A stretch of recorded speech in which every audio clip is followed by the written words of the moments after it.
Boss, usap po tayo.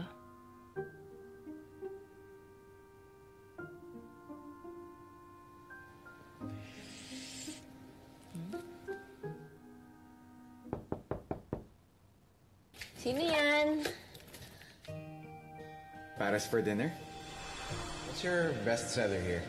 Paris, Mami. Yun yung dinadayo ng mga tao dito. Di ba, ate?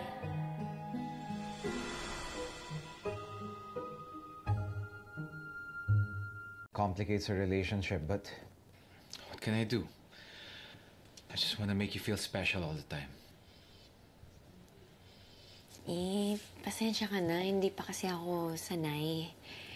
Tsaka, huwag mo iisipin na hindi ako proud sa atin na sobrang proud ako. Okay, pero wala nang problema. Let's just tell everyone. Hindi. Dahan-dahan lang. Saka na lang kapag nakaalis na ako. Ilang linggo na lang naman eh. At habang ngayon, na-boss pa kita, dapat mag-set tayo ng boundaries. Kapag nasa workplace tayo, ibig sabihin, work mode tayo. At kapag ganito, na tayong dalawa lang, edi in a relationship tayo. Okay, I get it.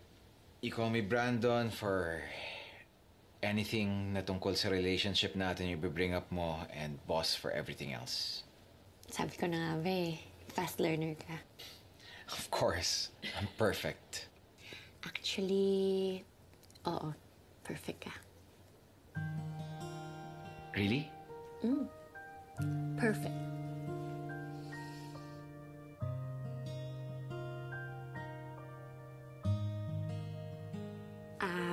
Tubig. Tubig.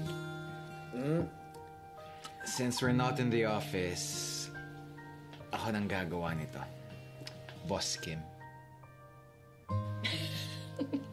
Hindi bagay. Ba't ikaw lang yung boss? Boss na kita ngayon. Kimberly!